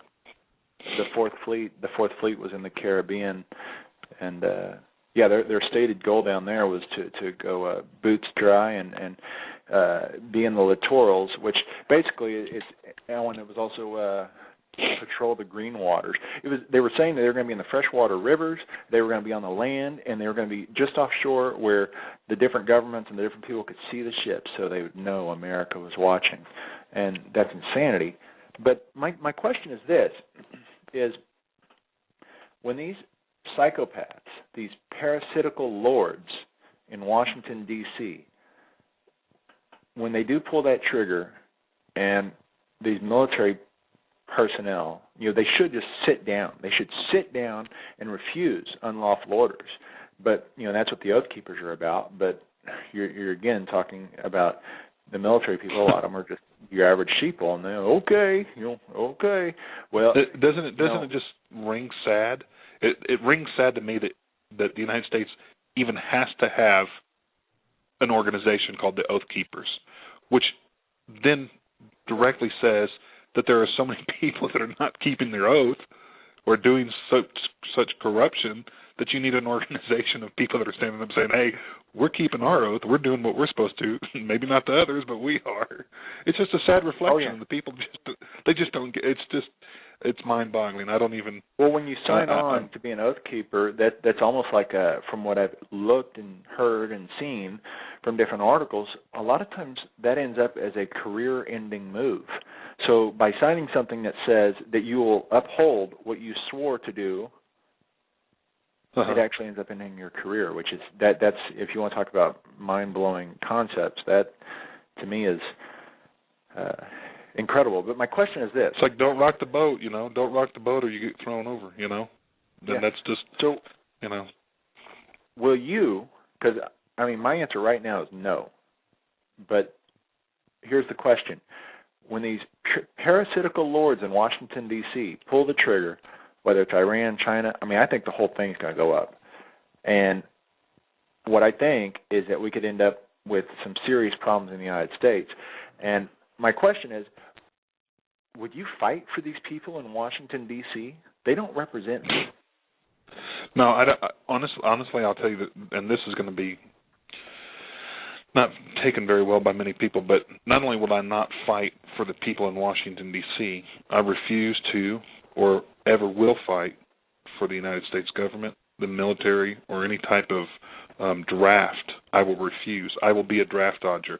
Not that I'm one of those type of people that will put a flower. I'm not a flower child. I'm not the type that will put a flower in a gun barrel or whatever.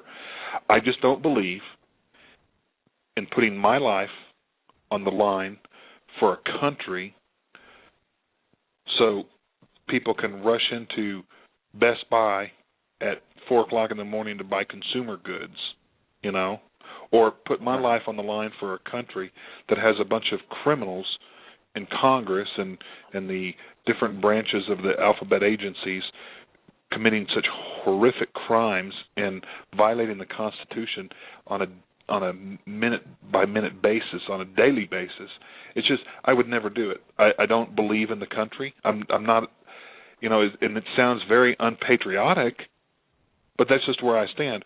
I will not fight for something that I don't believe in. Do I believe in the United States? I think the United States is a beautiful country. I think there's some great people there. I think that it's got a lot of wonderful things to offer the world, but I think it's been so hijacked and so far down the wrong road that it's not even worth it. So, yeah, I'll probably catch a lot of flack from those that are saying that I'm unpatriotic or that I don't deserve to live in the land of the free because I'm not standing up for it. But no, my distant relatives, they all fought in the wars and they stood up for the country. I've got, my great-great-grandfather fought in the Civil, just all of that stuff. So, yeah, they paid the price for my freedom. Actually, I want to hear your family. Go tell everyone right now, go through that a little bit about your family background. A lot of people would say, because I want to finish up with something, but a lot of people would say, oh, that bastard, his family, they've never done anything for this country. So repeat what you just said about your family service. Well, no, let's see. It was my I'm going to have to stop and think for a second. My great-great-grandfather that fought in the Civil War. He was wounded in 4 different battles and wounded on the battlefield in 4 of the largest battles. One was, I think, in Atlanta. One was in, I forget where the others are without looking it up. But Ulysses S. Grant finally had to ask him to step down because he'd served his country so well and was released with medals and was considered, a Civil War hero.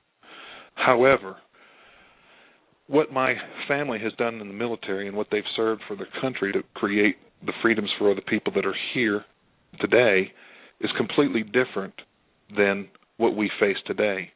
Those freedoms that they allowed created a situation that the lawyers have been able to move into Washington and take over.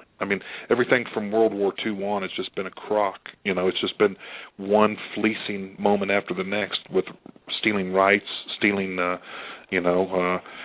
every kind of ounce of wealth that can possibly be done. It's sad. And so I know that everything that my family that has served in the military has worked for, I consider it to be somewhat in vain because of what the representatives in Washington, D.C. have done to the country. Will I fight for my community? You're damn right I will. I'll pick up a rifle and I'll shoot any person that's trying to do anything that's wrong or, that's attacking anybody or anything like that. But, as far as I'm concerned, I've said it over and over again, the federal government of the United States needs to be completely abolished through a very peaceful, legal vote, and all the power returned to the states and then returned to a local level where it can be more controlled and more governed for the people in those areas. But the federal government is so out of line, it's just unreal, Well, what you bring up, and I don't necessarily, I'm indifferent toward the name or the word patriot or the name, being branded as a patriot. But, part of it is remember the whole thing, enemies, foreign and domestic. Well, I understand the average masses that are hurtling over each other and stomping on each other in Best Buy. They're the same ones at the football event that are cheering and cheering and cheering. And, they look at it as a team issue. Well, I'm on this team, and they got your back no matter what you've done. Well, America was based on principles, and it didn't even have to be America. It's human dignity is where things were supposed to be at and where they should be at. And the fact is it's enemies, foreign and domestic. And the people in Washington, they are domestic enemies. They are terrorists themselves. They are holding the entire world hostage. The Middle East is blown to smithereens, all off of false information. It's been proven time and time again. And it's a bad so state when of you affairs. say those things are now, so as saying that, as claiming that, then what you're basically saying is that you're now on 10 more watch lists. You're probably going to have some men in dark suits and glasses knocking at your front door any moment. But it is the truth in the sense that how in the world can the people? I just don't see this. I don't see how you can stand up and fight for a country that has a representative that says, we need to pass the bill first so you can see what's in it, or any of the, Obama, for example. I will have the presidency. I'll have the transparency in my presidency that will show the world that America is a great nation. And then while he's saying those words, he's got a handful of lawyers that are being paid millions of dollars to hide everything it is about his personal life. I call President Obama out on this radio show and tell him to, get with the program on his birth certificate. The whole thing is a scam. He's just a puppet. I don't think that the American children can respect a president that has lied like that. I don't have anything against the man personally. I don't wish him any evil or any ill will. I just, I want to expose him for being a liar. I want to expose him for being a fraud that he is. Let him move on out and move on down the road. But, that's the whole mentality in Washington, D.C. It's just one big picnic of who we can screw over next and how much money we can make while we're doing it. And it's sad that the American people put up with it. Things about it, or it just wasn't anything really that particularly interested me. And I hate to say this, but I kind of thought that it was a unusual group of people that really saw these things.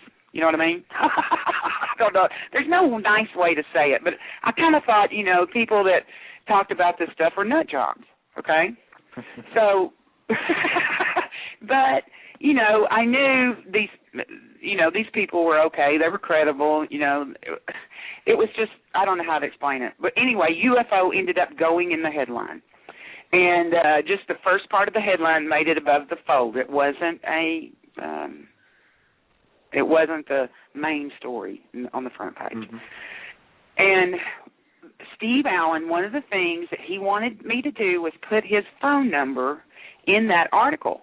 I said, are you sure you want me to put your phone number in here? Because, I don't know if that's a good idea. He said, oh, yeah, do, because I know this thing was so big that somebody else saw it. I think a lot of people saw it. He said they had to have. And I thought, okay. And we put that in there, and the next day it ran, which would have been January the 10th, I started getting all kinds of phone calls, and he began getting all kinds of phone calls. And I was just kind of blown away. I thought, oh, my God, what went on here? And then I was getting calls. Is that the reason we have all of this increased military traffic today? Did you find out what it was? And I'm thinking, increased military traffic? Well, I didn't know about that because I was inside in the office. Mm-hmm. So when I left to go to lunch at about 12:30 or so, out in the parking lot, as I got to my car, I hear this boom, boom, boom, boom, boom, and I look up, and it's 2 military transport helicopters, and they're pretty low. Oh, and I'm going, well, I wonder if this is what everybody's talking about, you know? Well, it wasn't just those helicopters. It was jets. It was you name it. Now, we're all used to seeing jets here because Fort Worth is north of us and about 70 miles, and there's a base there, and it used to be Carswell. Now it's called the Naval Joint Reserve something. So anyway, they fly over us with those jets to get to the Brownwood military operating area, which is a little south. So we're used to that. And but there was so much more, and nobody could believe it, you know. So I picked out about 4. For tonight's show, we'll be discussing the Stephenville lights with Mrs. Angela Joyner. She was a regular reporter, but then the Stephenville lights changed all that. Her journey into the unknown began, and as they say, the rest is history. You can learn more about Mrs. Joyner at her site, angelajoyner.com, and that is ANGELIJOINER.com, and also at StephenvilleLights.com. Just go ahead and punch both those in the Google search engine or any search engine you choose. Tonight's program will be broken down into 2 segments. The first hour will be an interview with Mrs. Angela Joyner, followed by another hour of open lines. The call-in number to tonight's show is 760-542-3929. That is 760-542-3929. Real quick, last night I talked to Blog Talk Radio. Their program was completely messing up. That could explain Monday night, because when I was on with Diane Hennessy-Powell, I couldn't get my microphone on, and I assumed that night it was me, but this night it turned out to be, you know, I think it's all Blog Talk Radio. So everything's working good tonight, though, and we'll get on to the show. Diane? What am I saying? Angela, you're on the air. Hi, how are you tonight? Good. I was a little flustered. I had to give everyone a little bit of a heads up about what happened last night, and I appreciate your patience in all this. Oh, no problem. Since I run into those sort of things myself sometimes, I know how it is. Now, you've got a radio show yourself, and can you tell us when that is and where to find that? Oh, sure. I have a show on Friday nights. It's 9 to 11 p.m. Central Time. It's called The Joyner Report, and you can get to it on my website, angelajoyner.com, or it's through UFO Paranormal Radio Network.com. There's probably some of your listeners that are familiar with that. That is Joe Montano's setup, and we have a good time in there. I've interviewed some very interesting people, and I'd be happy if anybody tune in. Yeah, I'm actually thinking about it since, you know, with Blog Talk Radio kind of screwing up the schedule. I don't know that I'll be doing a show tomorrow night, and I actually may just go ahead and kick back and tune into your show. So tell us about yourself. Tell us what's the deal with Stephenville. What happened? Well, I received a phone call on January the 9th from a gentleman named Steve Allen, and this is January the 9th. 4 people that said they too had seen things, and I wrote another story about that the next day. One of those people that I wrote about was a constable. He had seen it. Well, I'm going, well, you can't get much better than a constable on a UFO story. You know, elected officials don't talk about stuff like this. Absolutely. Right? Absolutely, I agree. So, yeah. And it snowballed from there. And once the Associated Press reporter Angela Brown interviewed Ricky Sorrells. It went international in about 14 hours. And it was just an incredible, after that we started having news trucks roll in, all kinds of phone calls from radio stations, TV stations. It was just the wildest thing I've ever seen. Now, didn't the interview with Ricky Sorrells, that was a trick, was it not? Did they not con him into that and lie to him in regards to what they were going to do at that interview? At the time, Ricky, he was not familiar with media, and he did not know what Associated Press was. They did identify themselves as Associated Press, but when they started to take pictures, he goes, whoa, I don't really want any pictures taken. And she goes, oh, well, it's only for our website. We're just going to post them on our website, you know. Okay. So he goes, well, I guess that's okay. Well, a couple of hours later, his wife was in one of the retail stores here that had televisions, and he was all over the screens, you know, and she's calling him going, what did you do? You're all over the TV. And he was going, what? And he did not understand exactly. And Angela Brown told me later that was the first time any story she had done that people had taken the photos. But, you know, they had gotten the photos off the site, but as you and I know, Associated Press is a subscription, and that's where a lot of news papers and news outlets, once they subscribe, they can use anything that they have, right? Mm-hmm. So I think it was a combination that she didn't really tell him how far it could go because she didn't think it would go that far, and he didn't understand exactly what they represented, you see. Mm-hmm. Yeah, I mean, I see two stories here. One is just the incredible. Got in his pickup and left, okay, and it was disturbing to him. So they go in the house of Mike Odom. It's Mike Odom's place, and his wife had just come home from work, and they're telling her, "He doesn't believe this huge thing just flew over. It was like something from another world, whatever." And she's going, "Oh yeah, right, whatever," you know. And they're going, "No, really, really."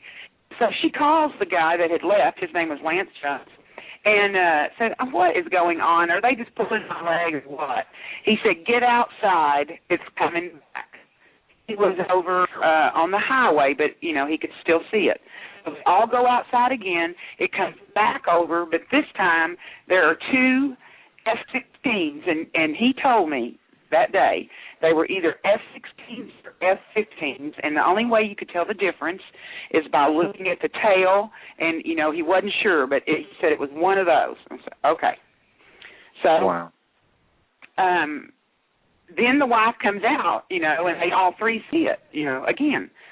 It was the first time for her. Now, she used to be a stewardess, so she kind of has an idea of what is in the sky, too. And it was just really bizarre. But I wrote the story because I thought it was an interesting story. It was coming from people in the community, and you know how that is. You always like to read stories about people in your community, what they're doing or whatever. And I just thought, well, I'm going to write this. Now, the publisher was very much for it. The editor was in a hurry to leave that day. She kind of knew what we were working on, but she was leaving early that day. And I wrote the story, and, you know, we started trying to figure out what the headline was going to be. And normally I don't do too much with headlines, but I did that night, and the publisher did too. Usually the paginator is the one that does headlines. So it was a big deal. Do you put UFO in the headline?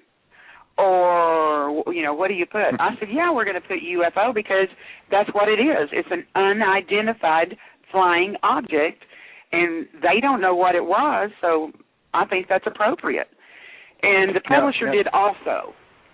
To clarify this, before this, you had never written on, I mean, this was, no. I talked to you, and you said this was basically out of your perception, your realm of reality to touch upon Well, I this never topic. had any interest in UFOs before this happened.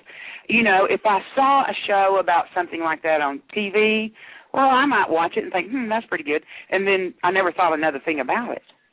I wasn't somebody that, you know, bought books about it or MAGA 2008.